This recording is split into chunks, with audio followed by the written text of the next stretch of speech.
truth is the most convincing story that maps onto reality, and that's why the central narrative is falling apart. Right now in the United States, people should not be walking around with masks. We must see the central narrative for the fiction that it is. We are Americans. While elections are sometimes messy, this was a secure election. The founders began the fight for human liberty and self-governance, and it's up to us to finish the job.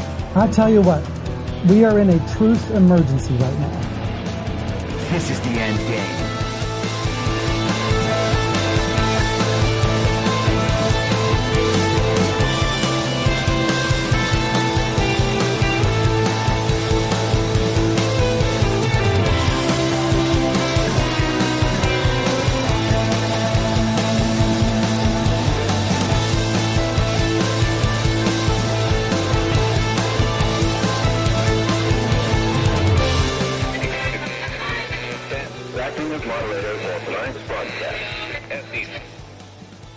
It's Monday, March 20th, 2023, the 789th day of dystopia.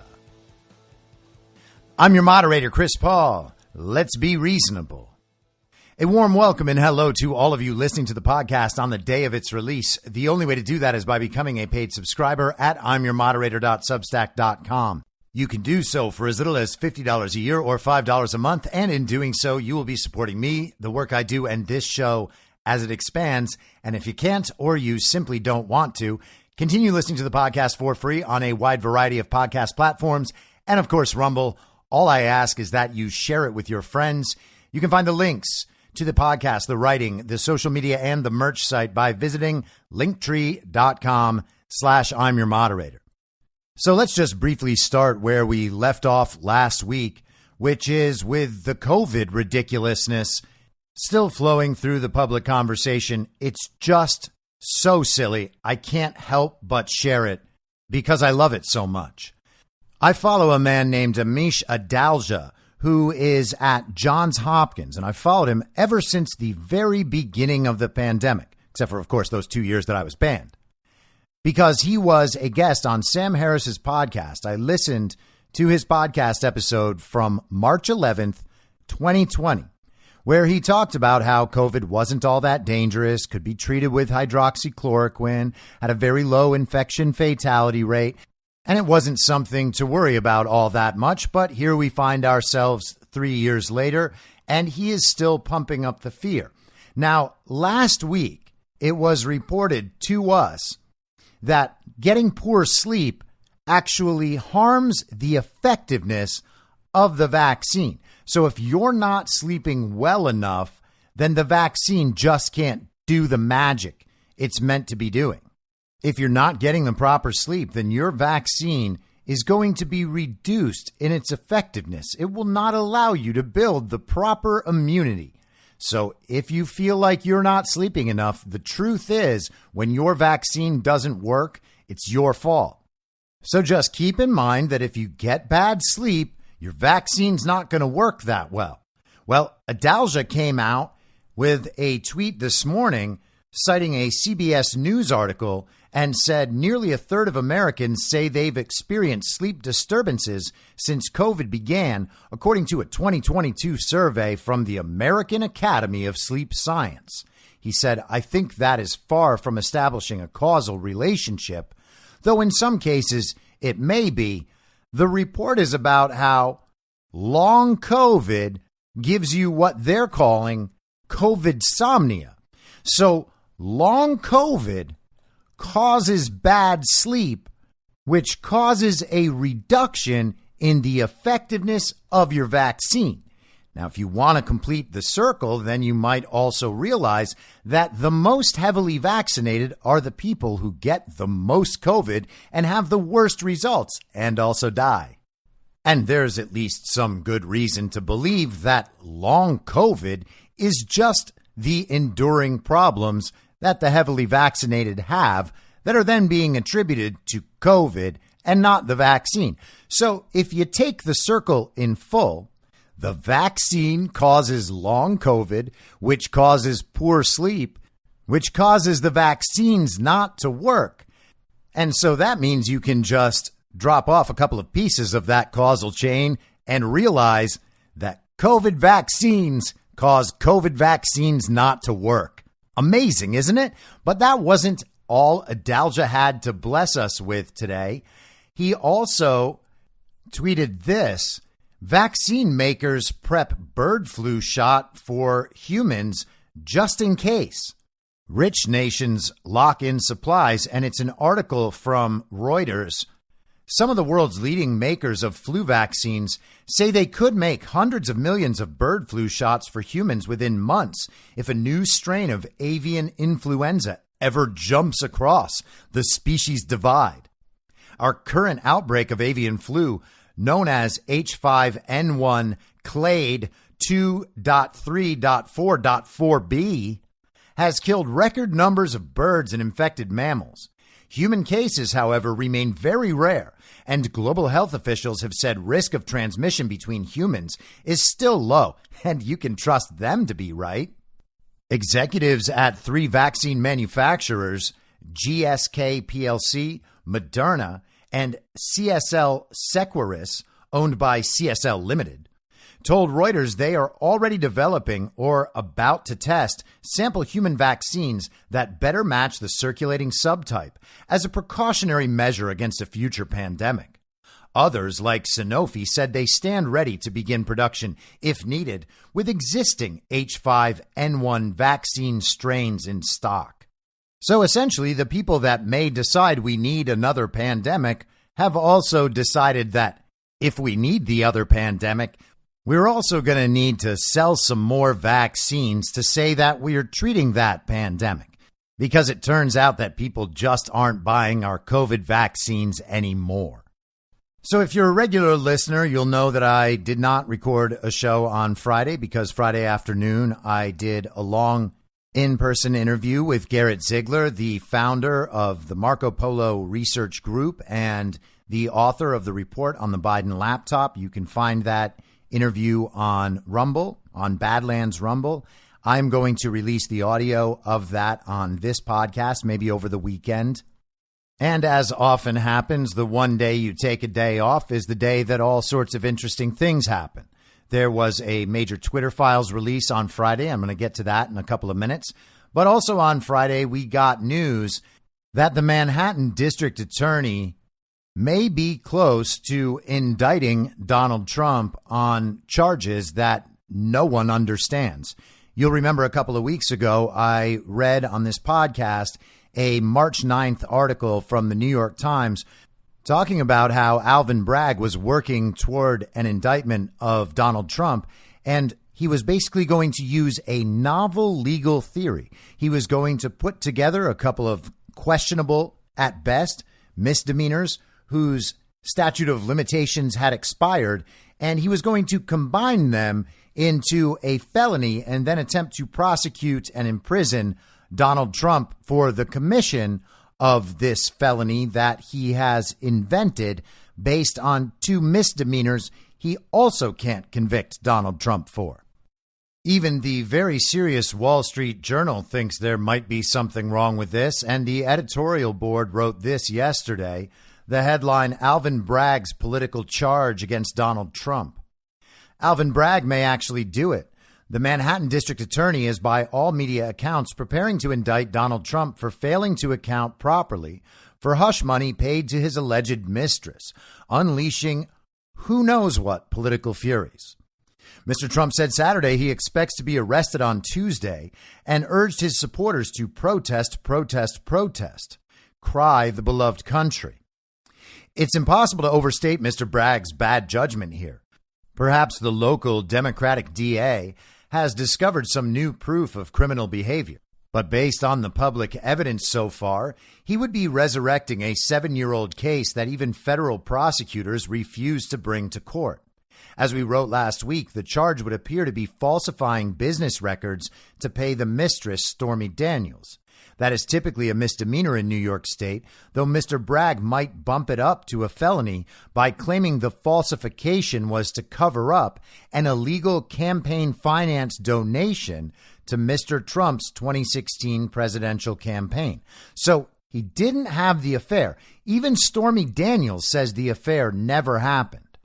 But what they're going after is a payment of $130,000 that Michael Cohen made to Stormy Daniels while Michael Cohen was on retainer. And the claim is that Trump reimbursed Cohen for that payment with campaign funds, thus making it a violation of campaign finance laws.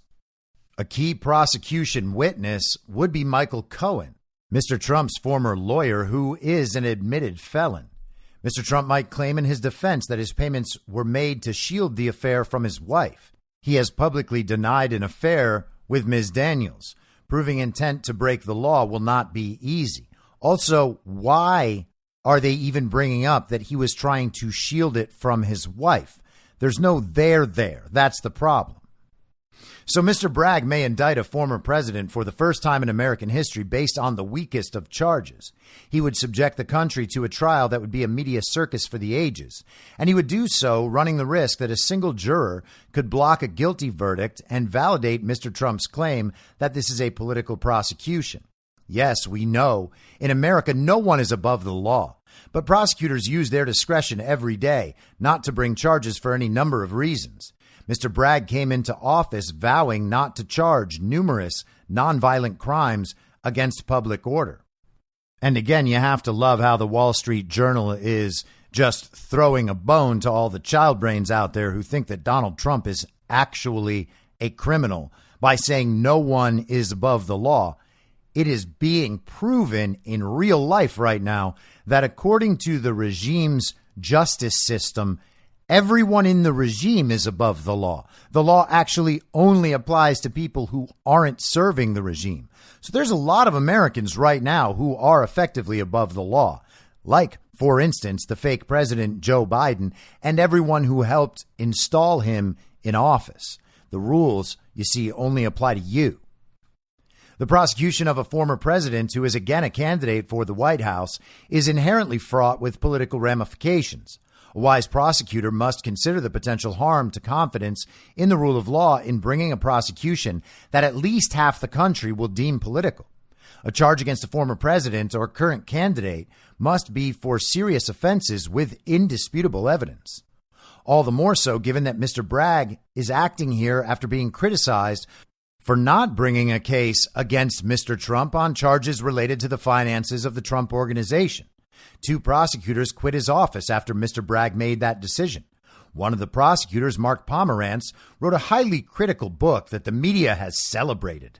Is Mr. Bragg now wilting under the media and political pressure? We also know that Democrats want to run against Mr. Trump in 2024. They think he is the easiest candidate to defeat, and so they want to keep Mr. Trump in the political spotlight. An indictment of Mr. Trump now would come as the 2024 presidential race begins in earnest and would put other Republican candidates on the spot. Trump supporters are already demanding that Florida Governor Ron DeSantis, a likely opponent, refuse to extradite Mr. Trump to New York in defiance of the law. And again, let's examine the framing here. This is the Wall Street Journal, fully regime, fully anti-Trump, probably going to be all in for Ron. And naturally, this has been the framing of all of Conservative Inc. and the GOP establishment online. Democrats actually want to run against Trump because they think it'll be easy to defeat him. There is no reason in the world to believe that that's true.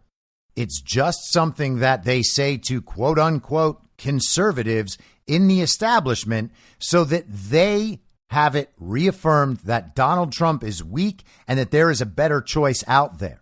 Of course, all of this ignores the fact that the elections are completely and obviously stolen, and it is no compliment to Ron DeSantis to say that he could win in a rigged system. That would just be the regime placing DeSantis in power and telling Republican voters out there, hey, everything's fine. You see that? Our elections are legitimate. Just move on, and the regime is going to keep implementing their program. Mr. Trump's call for protests are irresponsible, as well as against his self-interest. The smart play would be to follow the law while claiming his innocence. If there is violence amid protests, Mr. Trump will get much of the blame. But Mr. Bragg and his partisan cheerleaders will have touched off the whirlwind. And again, the assumption, the framing here is that Donald Trump supporters are violent. They are trying to drum up another January 6th with all this, and that should be obvious. Immediately, people like Rachel Maddow and the MSNBC crew picked up on this on Friday or Saturday, because there is nothing that they would love more than another January 6th so that they can re-justify their hate movement as the January 6th very violent insurrection narrative collapses completely. We don't know the political impact of indicting Mr. Trump, but it's possible it would help his candidacy. Republicans might rally to his defense, even after millions had concluded after the GOP's midterm disappointment that it is time for a new nominee.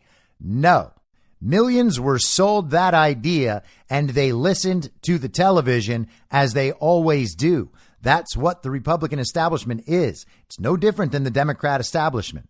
You might think that those people are on your side, but they clearly are not. They've been covering up for election fraud for 2.5 years because they do not want to support Donald Trump. That is only due to social incentives. It's not due to the rightness or wrongness of claims on election fraud because, of course, they haven't checked.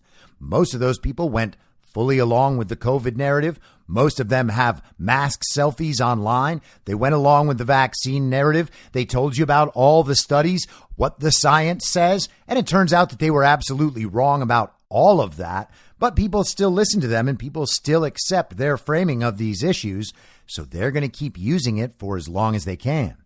The framing of the midterms as a legitimate election and a midterm disappointment caused by Trump is, again, totally false and ignorant of election fraud.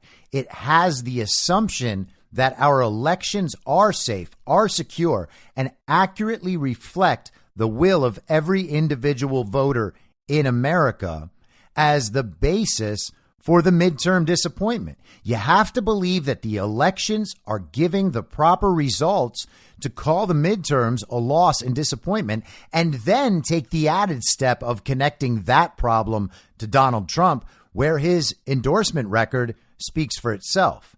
He was something like 232-20. Democrats have used legal investigations and impeachment against Mr. Trump for 6 years, and each time it failed to knock him out. As we have argued all along, the proper way to defeat Mr. Trump is through the ballot box. Oh, so brave, so principled, Wall Street Journal. Hey, let me ask you a question, Wall Street Journal editorial board, being the very serious intellectuals you are.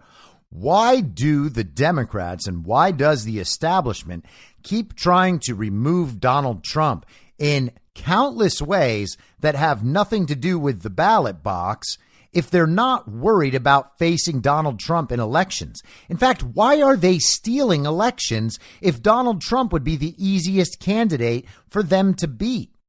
Why are they censoring Americans for years? Why are they calling it the big lie? Why are they saying that whoever contests the elections is a domestic terrorist if Donald Trump is the easiest one for them to beat? But let's finish out this gem from the Wall Street Journal. As a provincial progressive from New York City, Mr. Bragg may not understand the political forces he is unleashing. He might want to consult the satirical wisdom of the Babylon Bee headline on Twitter. Manhattan DA announces plan to get Trump elected in 2024. And yes, they are only going to increase his popularity and further erode any remaining sense among Americans that the justice system is legitimate in any way. I've said this many times, but if this was some small Central American nation or Southeast Asian nation, some small country in Eastern Europe, we would see all of this for exactly what it is. A regime puppet was installed through a completely fraudulent election and is now using the force of the state to oppress his political opposition and imprison political opponents. Those are the characteristics of an authoritarian dictatorship and a banana republic, and we just pretend none of that is true because it's happening here in America. The proof that they don't believe they can legitimately defeat Donald Trump at the ballot box is all of this other stuff they're doing. Now, for some historical context, Jack Posobiec highlighted this article from 2013 in U.S. News, and he wrote, "The Obama campaign broke the law on millions in undisclosed donations, paid a massive fine, and it was never talked about again."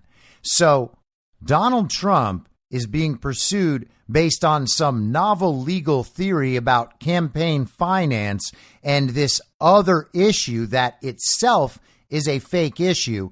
And then we have the real thing that no one ever pays attention to. Just quickly, U.S. News and World Report, Obama campaign fined big for hiding donors, keeping illegal donations. This is January 7th, 2013.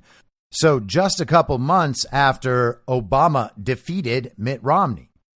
Barack Obama's presidential campaign has been fined $375,000 by the Federal Election Commission for violating federal disclosure laws, Politico reports. An FEC audit of Obama for America's 2008 records found the committee failed to disclose millions of dollars in contributions and dragged its feet in refunding millions more in excess contributions. The resulting fine, one of the largest ever handed down by the FEC, is the result of a failure to disclose or improperly disclosing thousands of contributions to Obama for America during the then senator's 2008 presidential run, documents show.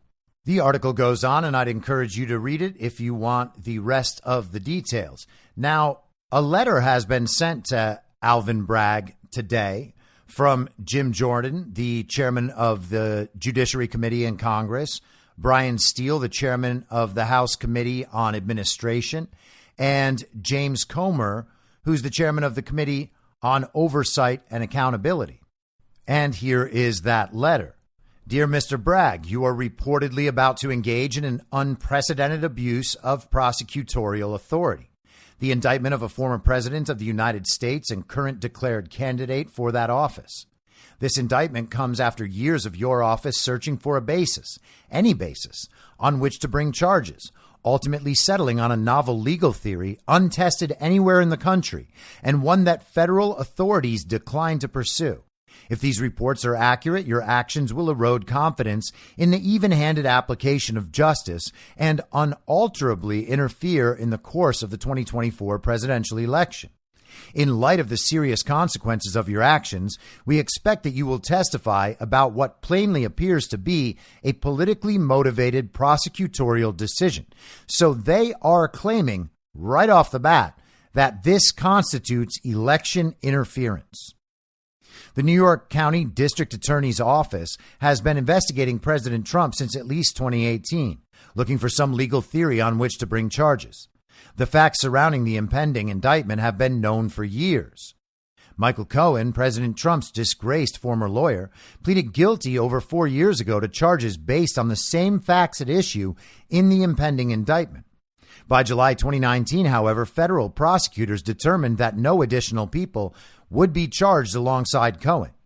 Now, in the words of one legal scholar, you are attempting to, quote, shoehorn the same case with identical facts into a new prosecution, resurrecting a so-called zombie case against President Trump. Even the Washington Post quoted legal experts as calling your actions unusual because, quote, prosecutors have repeatedly examined the long-established details but decided not to pursue charges. The legal theory underlying your reported prosecution appears to be tenuous and untested. Bringing charges for falsifying business records is ordinarily a misdemeanor subject to a 2-year statute of limitations, which would have expired long ago. State law, however, allows a district attorney to, quote, elevate nominal misdemeanor conduct, end quote, to a felony charge if the, quote, intent to defraud includes an intent to commit another crime or to aid or conceal the commission thereof, end quote. Such a showing would extend the statute of limitations to 5 years, which would likely expire soon, and thus explains your rush to indictment. The only potential speculated crime that could be alleged here would be a violation of campaign finance law, according to one scholar, a charge that the Justice Department has already declined to bring. In addition to the novel and untested legal theory, your star witness for this prosecution has a serious credibility problem, a problem that you have reportedly recognized. This case relies heavily on the testimony of Michael Cohen, a convicted perjurer with a demonstrable prejudice against President Trump. Cohen pleaded guilty to lying to Congress in 2018. In 2019, when he testified before Democrats on the House Oversight Committee to aid their fruitless investigation into President Trump, Cohen lied again 6 times. Cohen has been vocal about his deeply personal animus toward President Trump. Under these circumstances, there is no scenario in which Cohen could be fairly considered an unbiased and credible witness. The inference from the totality of these facts is that your impending indictment is motivated by political calculations. In January 2022, soon after you took office, you expressed doubts about President Trump's case and suspended the investigation. This decision caused 2 of your top investigators, Kerry Dunn and Mark Pomerantz, to resign in protest and publicly denounce your work. Pomerantz, in particular, heavily criticized you for declining to bring charges at that time, and Dunn and others are now weighing ways to bar President Trump from holding future office. Pomerantz has published a book in the past month excoriating you for not aggressively prosecuting President Trump. The Washington Post reported that you were deeply stung by this criticism. The facts of this matter have not changed since 2018, and no new witnesses have emerged. The Justice Department examined the facts in 2019 and opted not to pursue further prosecutions at that time. Even still, according to reporting, the investigation gained some momentum this year, and your office convened a new grand jury in January to evaluate the issue. The only intervening factor, it appears, was President Trump's announcement that he would be a candidate for president in 2024. Your decision to pursue such a politically motivated prosecution while adopting progressive criminal justice policies that allow career criminals to run the streets of Manhattan requires congressional scrutiny about how public safety funds appropriated by Congress are implemented by local law enforcement agencies. In addition, your apparent decision to pursue criminal charges where federal authorities decline to do so requires oversight to inform potential legislative reforms about the delineation of prosecutorial authority between federal and local officials. Finally, because the circumstances of this matter stem in part from Special Counsel Mueller's investigation, Congress may consider legislative reforms to the authorities of special counsels and their relationships with other prosecuting entities. Accordingly, to advance our oversight, please produce the following documents and information for the period January 1st, 2017 to the present. So they want information spanning over 6 years here. It's also worth noting this interesting little snippet about the Mueller investigation and about the way special counsel investigations are handled in terms of prosecutions being brought by other parties. That matters because there are multiple current special counsel investigations out there, not only for Donald Trump related issues, but also for Joe Biden. So this is what the various committee chairmen in the House GOP are asking from Bragg. All documents and communications between or among the New York County District Attorney's Office and the U.S. Department of Justice, its component entities, or other federal law enforcement agencies referring or relating to your office's investigation of President Donald Trump. All documents and communications sent or received by former employees Kerry Dunn and Mark Pomerantz referring or relating to President Donald Trump, and all documents and communications referring or relating to the New York County District Attorney's Office's receipt and use of federal funds. In addition, your testimony is necessary to advance our oversight and to inform potential legislative reforms. We therefore ask that you testify in a transcribed interview about these matters as soon as possible. Please provide this information and contact committee staff to schedule your transcribed interview as soon as possible, but not later than 10 a.m. on March 23rd, 2023. So that's Thursday of this week.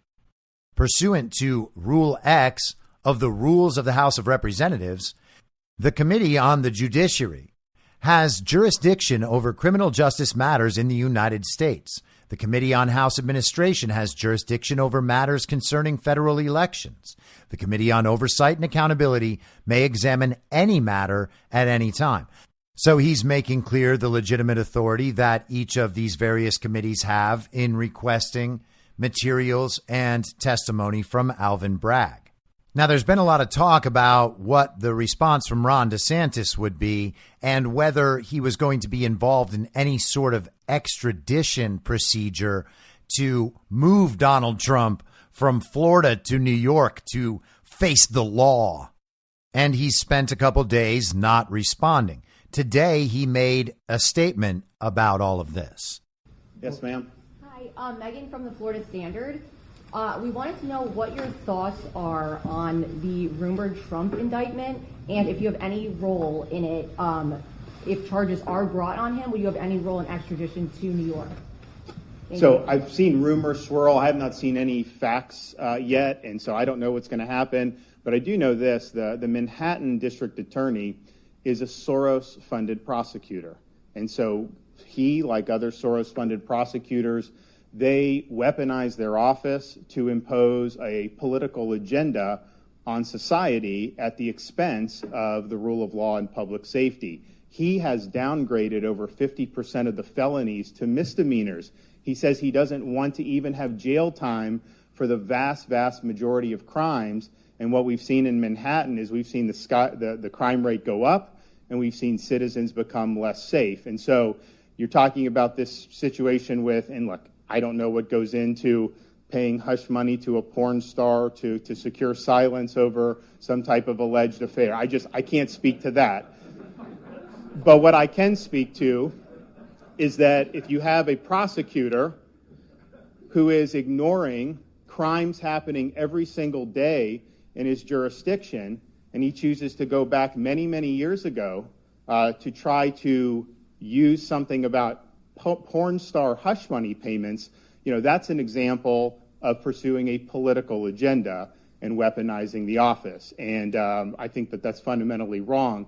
I also think it's important to point out when you're talking about these Soros-funded prosecutors, yes, they may do a high-profile politicized prosecution, and that's bad, but the real victims are ordinary New Yorkers, ordinary Americans in all these different jurisdictions, that they get victimized every day because of the reckless political agenda that these Soros DAs bring to their job. They ignore crime and they empower criminals, and that hurts people, hurts a lot of people every single day. These Soros district attorneys are a menace to society, and I'm just glad that I'm the only governor in the country that's actually removed one from office during my tenure.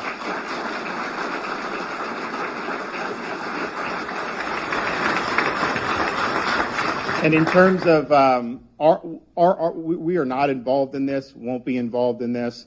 I have no interest in getting involved in some type of manufactured circus by some Soros DA, okay? He's trying to do a political spectacle. He's trying to virtue signal for his base. I've got real issues I got to deal with here in the state of Florida. We're obviously shutting down CBDC, which is important. We've got so many things pending in front of the legislature. I've got to spend my time on issues that actually matter to people. I can't spend my time worrying about things of that nature. So we're not going to be involved in it in any way. I'm fighting for Floridians, and I'm fighting back against Biden. That's what I do every single day. So it's an interesting statement. It's very weak in its defense of Donald Trump, where it could have been much stronger. But if you're looking at this with the understanding that this could all just be a potential kayfabe operation, just a narrative and optical ploy to create distance between Trump and DeSantis, well, then DeSantis doesn't need to make the strong defense of Donald Trump. He does go hard after Soros prosecutors. And that's going to make headlines. This little response is going to be seen by a lot of people. It calls attention to the fact that Soros has spent all this money installing district attorneys and attorneys general and people in positions all across this country. All of that is very good. For whatever reason, he made multiple jokes about hush money payments to porn stars. Again, that part is false. Donald Trump did not have an affair with Stormy Daniels. He said it from the beginning. Stormy Daniels has said it. There's no proof of it anywhere. And this issue was dropped in the minds of most people a long time ago. People can understand why it's being brought back up. Ron DeSantis says he doesn't want to have any involvement because he's focused only on Floridians. Donald Trump is a Floridian, and Ron, as governor of Florida, may be called upon to extradite Donald Trump to New York. I mean, that's the public narrative. I don't think any of this is going to happen, by the way. I also don't really think that Trump is going to get indicted, though he might. It's possible that we don't need the actual indictment because the required narrative effect is already happening. It's already baked in now because the story about Trump's indictment was the talk of the weekend. People have, by and large, already reaffirmed their position on whether or not it's a good idea to arrest Donald Trump for political reasons. And it should be noted that all of the people who want Donald Trump arrested also use Vladimir Putin arresting his political opponents as proof that Vladimir Putin is an authoritarian dictator. And naturally, none of those people realize that what they're saying now could come back around to bite them, as it basically always does. They are laying down precedent in principle for the future arrests of people like Barack Obama, Hillary Clinton, and Joe Biden.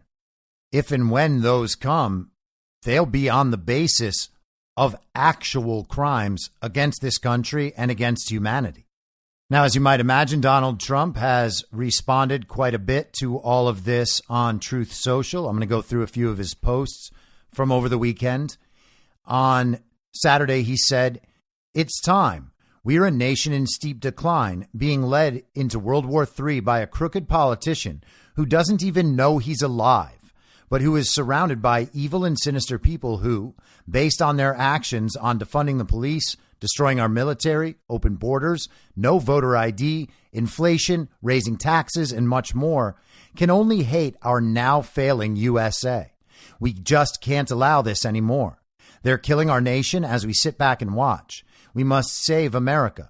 Protest, protest, protest."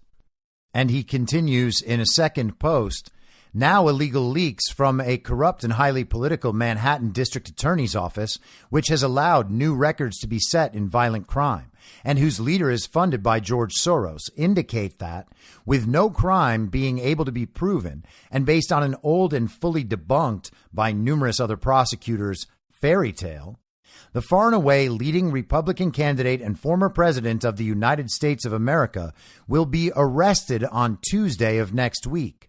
Protest, take our nation back." And so much like the Mar-a-Lago raid, Donald Trump is the one who's publicizing this law enforcement action to be taken against him. Or not, we shall see. Now, I mentioned that these protests are being drummed up by the media and others as a potential new January 6th event so that they can continue to go after their political opponents. Jack Posobiec had dinner with Donald Trump on Thursday night, and Posobiec posted this over the weekend: "We protest with calling out of work. We protest with truckers not running. We protest with bank runs, and we will win." Posobiec noted this morning that there was no talk of the indictment at their dinner on Thursday, and he says that something must have changed on Friday. But in terms of the protest, it's interesting and it's worth remembering that going out in the streets and causing havoc like BLM Antifa domestic terrorists is not the only way to protest. We've seen all sorts of forms of protest over the last couple of years. You know, he mentions the truckers and the trucker rallies and people calling in for a day off from work. But the bank run thing is especially interesting because we are told there are another 186 banks on the verge of collapse. Steve Bannon has been out there talking about how the banks are insolvent. There is something much bigger going on here, and a Trump arrest would suck all of the oxygen out of the room. That would be the only thing people are talking about. So it provides an incredible distraction. It's also worth noting that Trump bringing all of this up and continuing to talk about it is creating a lot of anticipation for tomorrow, for Tuesday. And if it turns out that no arrest happens, there are going to be some people out there going pretty crazy, and that will be hilarious. Trump continued to post on Truth Social. He wrote, "Can you imagine the great New York City Police Department, correctly referred to as New York City's finest, who for the first and only time in history endorsed a president, me, and honored me as Man of the Year, having to defend and protect the defunders and cop haters of the radical left that want to put their greatest champion and friend in prison for a crime that doesn't exist. All the while, the Soros-backed DA allows murderers and other violent criminals to freely roam the sidewalks of New York." He went on, "It is the district attorney of Manhattan who is breaking the law by using the fake and fully discredited testimony, even by the Southern District of New York, of a convicted liar, felon, and jailbird, Michael Cohen, to incredibly persecute, prosecute, and indict a former president, and now leading, by far, presidential candidate for a crime that doesn't exist. Alvin Bragg should be held accountable for the crime of interference in a presidential election." And remember, that's exactly what was mentioned in the congressional letter as well. Election interference, Soros prosecutor. George Soros is, in essence, a complete and total foreigner to the United States. This could be, if you put those two things together, foreign interference in an American election. And we know that Trump has executive orders meant to deal with specifically that. Trump went on, "The lead prosecutor for the corrupt Manhattan DA's office worked as a lawyer for crooked Hillary Clinton and her law firm, left this Democrat firm with others to volunteer to get Donald Trump at the DA's office for free. He quit in a huff when DA Bragg said there was no case here. He then unethically and illegally wrote and published a book about the case while it was going on. This is unheard of stuff. The case is now completely compromised, and reports are that Mark Pomerantz is in trouble." Trump continued in a later post, "Just out. District Attorney Alvin Bragg received in excess of $1 million from the radical left enemy of Trump, George Soros. Bragg is also very close to the Clinton campaign. Republicans and conservatives are more united than they have been in many years. Even Democrats don't like what's going on with the Manhattan DA. This is a continuation of the greatest witch hunt of all time." And just one more. "There was no misdemeanor here either. There was no crime, period. All other of the many Democrat law enforcement officers that looked at it took a pass. So did Cy Vance and so did Bragg. But then, much later, he changed his mind. Gee, I wonder why. Prosecutorial misconduct and interference with an election. Investigate the investigators." And so we'll see what comes of this tomorrow. My sense is that we may not get that indictment. I don't think we're going to get an arrest. But if somehow that does happen, Trump has basically already stuck a pin in their little arrest balloon, and it has flown around the room as it goes flat all weekend. You can imagine how much differently this would have played out if the first any of us heard about this arrest was when he was actually arrested. The story would be completely different. He's previewed this, and now the country has already had the discussion about the legitimacy of this effort to arrest him before it even happens, if it does. If it happens, it will now be completely anticlimactic, and no one's really going to buy it. It'll also be interesting to see if there is anything that happens along the lines of protest, protest, protest. I don't think it's going to be out in the streets. I don't see any rush to do that from our side. It's possible that we may see some action from Antifa or Antifa types, potentially dressed as Trump supporters, trying to cause havoc and create another J6 narrative. And there have been steel barriers like stanchions put up outside the Manhattan Criminal Court, ostensibly in preparation for some sort of protest there tomorrow. It kind of has the same feel as when they put up the security fencing around the Capitol before Biden's recent State of the Union. So let's switch gears over to the latest Twitter files. This is from Friday, Twitter files number 19 by Matt Taibbi, The Great COVID-19 Lie Machine, Stanford, the Virality Project, and the Censorship of quote-unquote true stories. The release of Dr. Anthony Fauci's spring 2020 emails has been used to exacerbate trust in Dr. Fauci, increased distrust in Fauci's expert guidance, reports of vaccinated individuals contracting COVID-19 anyway, natural immunity, suggesting COVID-19 leaked from a lab, and even worrisome jokes.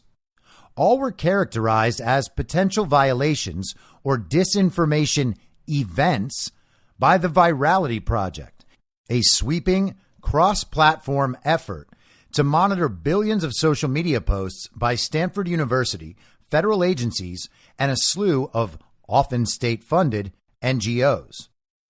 Just before Michael Schellenberger and I testified in the House last week, Virality Project emails were found in the Twitter files describing, quote, stories of true vaccine side effects as actionable content.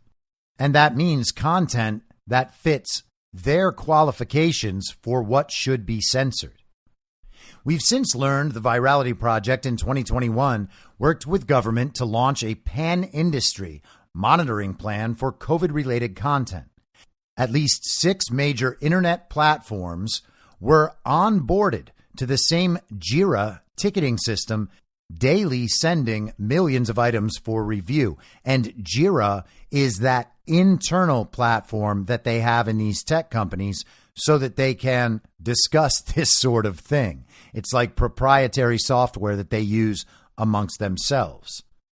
Though Virality Project reviewed content on a mass scale for Twitter, Google and YouTube, Facebook and Instagram, Medium, TikTok, and Pinterest, it knowingly targeted true material and legitimate political opinion while often being factually wrong itself.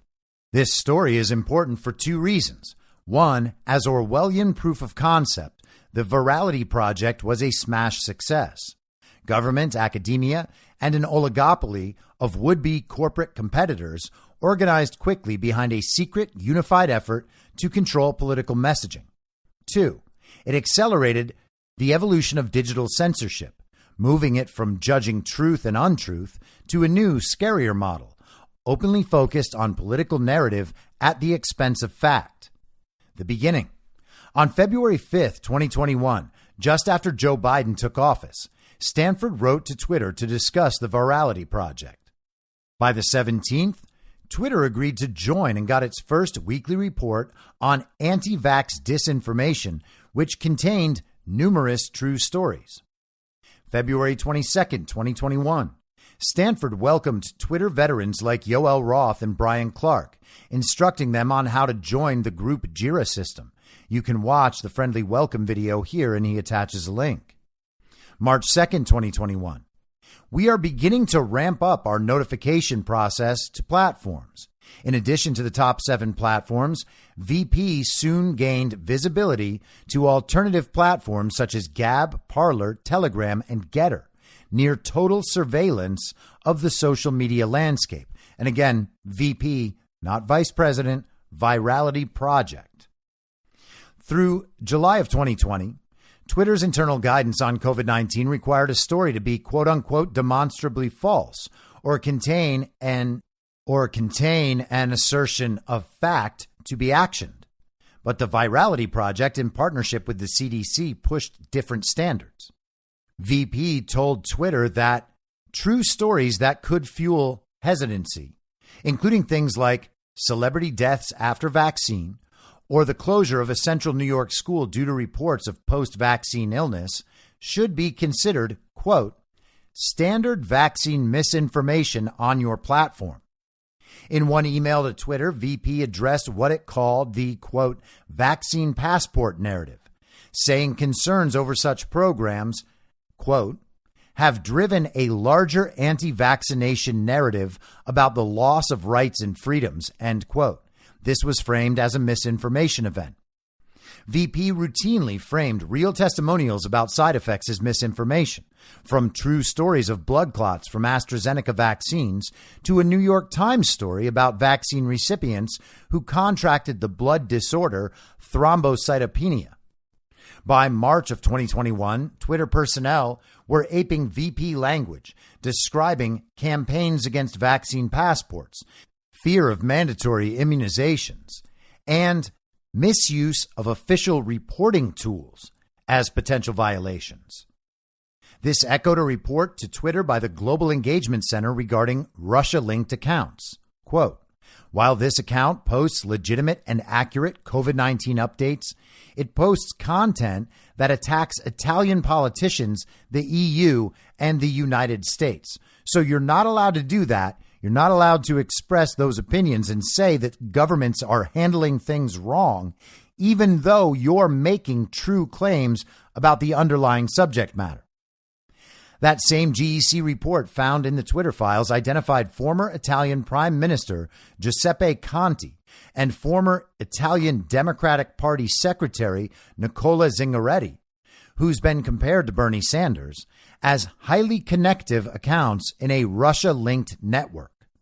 The Virality Project helped pioneer the gauging of disinformation by audience response. If the post-vaccine death of a black woman named Dreen Keys in Virginia inspired mostly anti-vaccine comments on local media, it became a disinformation event. VP warned against people just asking questions, implying it was a tactic commonly used by spreaders of misinformation.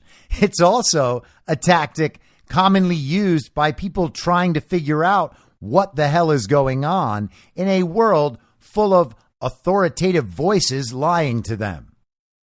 It also described a worldwide rally for freedom planned over Telegram as a disinformation event. Almost always reportable, in quotes. It encouraged platforms to target people, not posts, using Minority Report style pre-crime logic. Describing repeat offenders like Robert Kennedy Jr., it spoke of a large volume of content that is almost always reportable. So basically, anyone who is involved in regular counter-narrative dissent gets flagged as being almost always reportable, and then their posts get special treatment by the censorship regime. I kind of hope that I reach the status of being almost always reportable. That would kind of be a badge of honor. VP was repeatedly extravagantly wrong. In one email to Twitter on misinformation, it spoke of wanting to hone in on an increasingly popular narrative about natural immunity. Can't be talking about natural immunity, not when you're trying to sell a vaccine while claiming that the vaccine is going to get you to herd immunity, even though the vaccine that isn't a vaccine can't prevent transmission or infection. So herd immunity would be impossible. The VP in April 2021 mistakenly described breakthrough infections as, quote, extremely rare events that should not be inferred to mean vaccines are ineffective. And remember that when we used to call them breakthrough infections as if the vaccine was preventing some of the other ones when that never happened?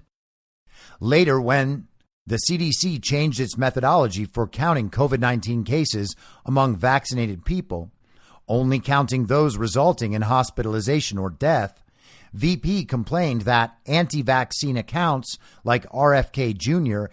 and an account called What's Her Face retweeted the story to suggest hypocrisy. A few months later, breakthrough cases are happening, and they are of serious concern. In a chilling irony, the VP ran searches for the term surveillance state. As an unaccountable state partner bureaucracy secretly searched it out, The idea that, quote, vaccines are part of a surveillance state won its own thought crime bucket, conspiracy. After about a year, on April 26, 2022, the VP issued a report calling for a, quote, rumor control mechanism to address nationally trending narratives and a, quote, misinformation and disinformation center of excellence to be housed within CISA at the Department of Homeland Security. The next day, April 27th, 2022, DHS Secretary Alejandro Mayorkas announced in a House Appropriations Subcommittee hearing that a disinformation governance board had been created to be headed by the singing censor Nina Jankowicz, and we certainly covered that last year. Even in its final report, VP claimed it was misinformation to suggest the vaccine does not prevent transmission or that governments are planning to introduce vaccine passports. Both things turned out to be true. The Virality Project was specifically not based on, quote, assertions of fact, but public submission to authority, acceptance of narrative, and pronouncements by figures like Anthony Fauci. The project's central and animating concept was, you can't handle the truth. One of its 4 core partners, Pentagon-funded Graphica, explained in a report about Fauci, and it's spelled Fauci, X-I, as in she, the president of China, that because the public cannot be trusted to make judgments on its own, it must be shielded from truths that might undermine its faith and authority. This continual process of seeding doubt and uncertainty in authoritative voices, Graphica wrote in a report sent to Twitter, leads to a society that finds it too challenging to identify what's true or false. And it's worth remembering that a lot of the basis for this discussion is emails of Anthony Fauci's from 2020 that directly dispute the narrative he was out pushing on television. And those emails were actually around since mid-2021 at least. The media just completely ignored them. For this reason, the CDC partnered project focused often on disinformation events involving Fauci, saying, quote, release of Fauci's emails foments distrust, and deriding assertions he misled the public. A Cleveland Clinic study showed previous infection offered the same immunity as the vaccine, but VP said discovery was subservient to narrative. Whether or not scientific consensus is changing, natural immunity is a key narrative among anti-vaccine activists. Often true content. The Virality Project communications mirror those produced in the recent court case Louisiana versus Biden, which showed Facebook admitting to the WHO that it too was censoring true content. From the start, Stanford explained the Virality Project would essentially continue the work of its 2020 Election Integrity Partnership. The same JIRA system from the EIP is up and running, they wrote. So they basically took the censorship system, the censorship regime, the part of it at Stanford, the Election Integrity Partnership, and they just transferred that infrastructure over to combating anti-vaccine narratives. And it's in this that you can see what the system is really designed to do. The system is designed to control what the public thinks.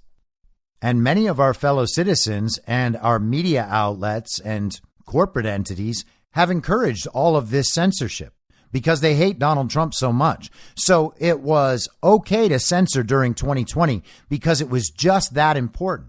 And then when 2021 came around and the election is over, well, we got to keep using this system. But it's totally justified because the vaccines are just that important. And so they censored true content that disputed the vaccine narrative. There's a death toll on that. And they've used the same censorship tactics when it comes to a range of other issues. There's a death toll on the whole Ukraine-Russia thing, too. You have to wonder about how much different that would have looked if people weren't banned and censored for the first 9 months of that program. In the last Twitter Files thread, we posted a video of EIP Director Alex Stamos describing that project as Stanford trying to, quote, fill the gap of things the government couldn't do legally. We also showed a video in which Stamos introduced EIP Research Director Rene DiResta as having worked for the CIA. DiResta in 2021 and 2022 would be listed as a Stanford scholar leading the Virality Project. And we went through those videos in the last Twitter files, so I'm not going to play them again. By October 2020, Stamos was hinting at the direction of the future Virality Project, telling a national cybersecurity conference that the anti-disinformation mission needed a new focus. We talk way too much about foreign. It's sexy and it's fun and it's a little bit Cold War-y, Stamos said, adding the vast majority of problems were now domestic. We have like an 80-20 breakdown. I think that needs to be flipped. VP's partners, DoD-funded Graphica, the National Science Foundation-funded Center for an Informed Public, the GEC-funded DFR Lab, and the NYU Center for Social Media and Politics, or CSMAP. VP would later say it partnered with several government agencies, including the Office of the Surgeon General and the CDC. It reportedly also worked with DHS's CISA and GEC, among others. To recap, America's information mission went from counterterrorism abroad to stopping foreign interference from reaching domestic audiences to 80% domestic content, much of it true. The Disinformation Governance Board is out, but truth policing is not. And even in that, it's worth mentioning that the whole counterterrorism narrative and the foreign interference narrative are also just regime projects that they didn't want the American public to know about. This censorship and narrative control system is justified through its creation as a means of countering terrorism, and then it was turned back on the American people. But in hindsight, understanding the goals and motivations of the regime and what they have done around the world, there's also no reason to believe their original justification, that any of this was ever about counterterrorism. What we have is a regime, a global regime on the verge of collapse that needs full narrative control to be able to survive. So they're trying to achieve full narrative control however they can, and they are still failing, thank goodness. And finally, speaking of social media, Donald Trump's account was restored by Google on the YouTube platform last week, and then he actually posted on Facebook letting people know that he's back. So very interesting timing with everything going on, including this potential arrest. Donald Trump has all of his channels back to be able to address the entire nation at one time. So things could get very interesting. Now, assuming we don't have arrest news tomorrow, I'll probably spend most of the episode on geopolitical affairs because there's a lot going on there as well. And I couldn't get to it today, but for now, I will be back tomorrow at the same reasonable time on the same reasonable podcast network. I don't have a network. Masks and lockdowns don't work. They lied to you about a pandemic. And Joe Biden will never be president. In my mind, that's the end game. If you're listening to this episode for free, you can support me and support the show and the work I do by signing up for a paid subscription at imyourmoderator.substack.com. You can do so for as low as $50 a year or $5 a month. Comes out to under $0.25 per episode, and you'll blast right through the paywall for all of the writing. The merch store is www.cancelcouture.com, and you can find everything else by heading to Linktree, linktree.com/I'mYourModerator. And I'll see you soon out on the range.